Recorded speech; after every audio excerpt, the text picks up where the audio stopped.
Alright, good evening, my friends. This video is going to be about the world is de-dollarizing, my friends. But first, I got sent this earlier, and I don't know what to make of it. Could be bullshit. I don't know. But give this a listen. Nancy Pelosi is selling fucking everything and taking huge losses. Nancy Pelosi is back at it again, and she is selling off stocks like crazy. The reports came out that Nancy Pelosi has been selling off stocks, and she is taking a loss. I just want to give you guys the numbers here on how much she's been selling off. It's pretty crazy because she's taking a major loss. She just lost $500,000 on Tesla stock, $424,000 on PayPal, $733,000 on CRM. That's Salesforce, by the way. $114,000 on Disney and $235,000 on Roblox. So what is the pattern that we see when we see people? I mean, she says that she doesn't have any information, insider information. There's a lot of insider trade going on within the politicians. But here's what the little people like us need to know. Something major is about to happen in the market. When you have that, when you have people in the inside that knows what's going on in the market and they're selling off their stocks, that means we are about to have a major crash. Whoops, didn't want to play twice, but anyway, I have no idea whether it's how to confirm or deny this, but this Joker seems to think the same is apparently got the same story. So, and those were options losses that she took, by the way. So, Kenya, don't really care about Kenya all that much. I wish you'd take Obama back, or Satoru, whatever the fuck his name is. The market is going to be different in a couple weeks. You know, I don't care what some tin horn dictator says in that backwater.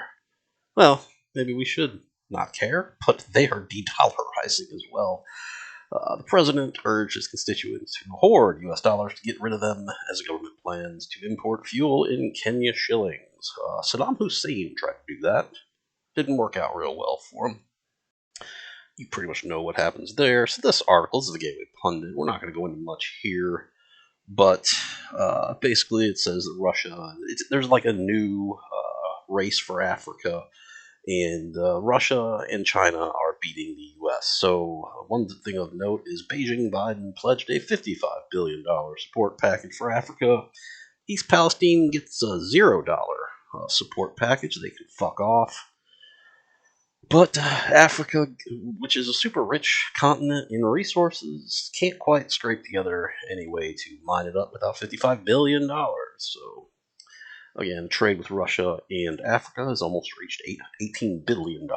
So, and then what else was in here?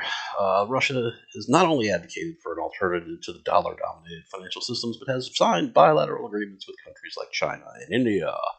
Under the terms of some of these agreements, national currencies are used to settle trades, my friends. So if the U.S. dollar isn't needed, then, it's going to basically go down.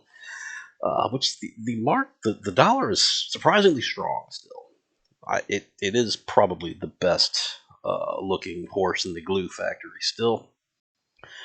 In his message to African countries, Putin talked about the development of what he called counter commodity exchanges. The Russian leader claimed that a more energetic transition in financial settlements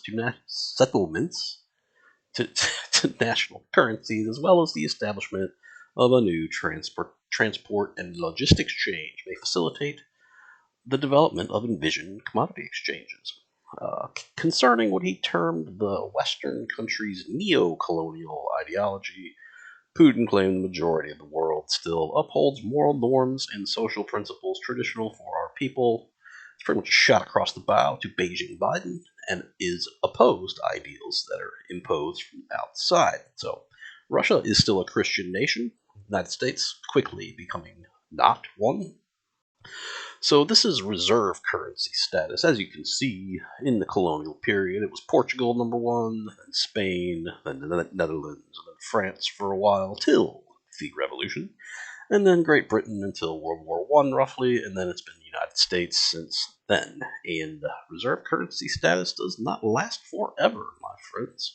Are we about to shift into something different? So De-dollarization is the process of substituting the US dollar as the currency used for trading commodities and other goods and services. Now, the reason why we did it like this was because the US Navy basically stops piracy across the world and keeps all the vital waterways piracy free as much as possible, I guess. But the US Navy is probably the weakest it's been in my lifetime. So, thank you, Joe Biden. In 1920s, the dollar began to displace the pound sterling as the international reserve currency, and the United States was a significant recipient of wartime gold inflows. And then the Allies won World War II, and international trade is conducted using the U.S. dollar under Bretton Woods. That's really kind of outlived its usefulness, I fear. And the only reason that was, and China was bitching about this, even though I guess they don't know that we know that there was a civil war going on in China after World War II. So European and Japanese exports became more competitive, and there were a large supply of dollars around the world, making it difficult to back the dollars with gold. So President Nixon ceases the direct convertibility of U.S. dollars to gold. That's internationally. Franklin Roosevelt, held up as a good president. I would put him in one of the worst, but that's just me. Took us off the gold standard for the first time and devalued the currency majorly. So, 1981, after the Vietnam debacle and just massive policy errors and years of hyperinflation and all sorts of bad shit went down in the 70s, but at least we had good music. Can't say that now.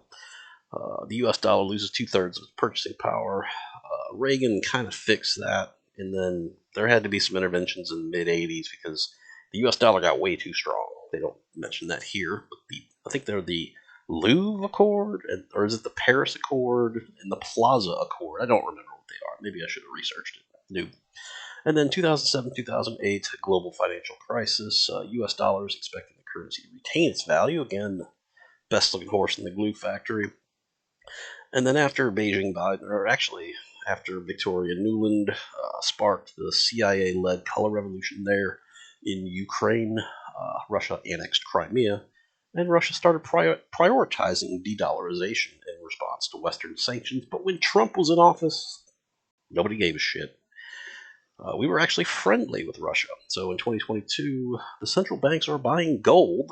Hint, hint, that's probably what Nancy Pelosi is buying, at the fastest pace since 1967 as countries diversify their reserves.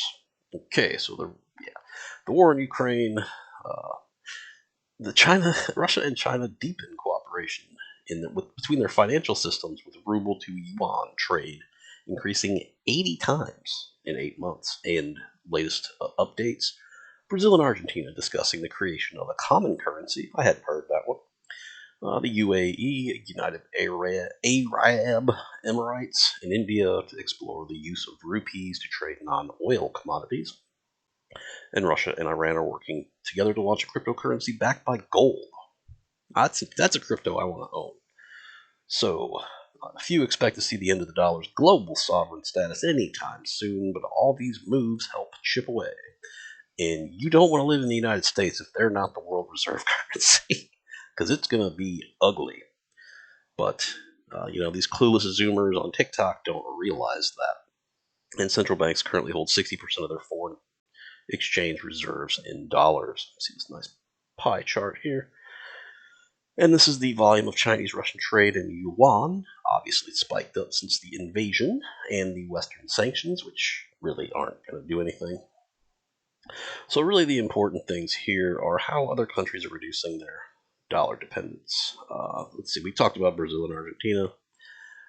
Singapore, Southeast Asian officials spoke about de-dollarization efforts underway. It's not just in Kenya. And UAE and India are in talks. Got that.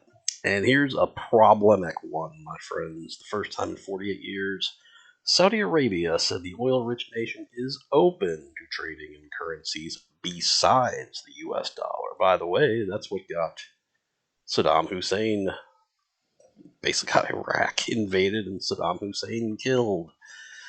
Despite these movements, few expect to see the end of the dollar's global sovereign status anytime soon. Okay, Again, one from Missouri. We shall see. Anything interesting in here? Wow, that is large central bank gold demand. So that's it. That's all we're going to do. Pretty short one. Oh, 10 minutes. I thought it was like 8, 6, 4. I don't know. Anyway, that's it. Pick up some non-perishable food, my friends. There was a mass shooting today. Expect them to do the usual. I believe the person that did it was transgender, so expect this one to kind of drop off the radar soon. But they will push for the stupid assault weapons ban again. It's like clockwork. But no one will talk about the elephant in the room, mental illness. That this, whatever the fuck it was on some serious drugs. So, anyway, that's that. Pick up some non perishable food, and God bless.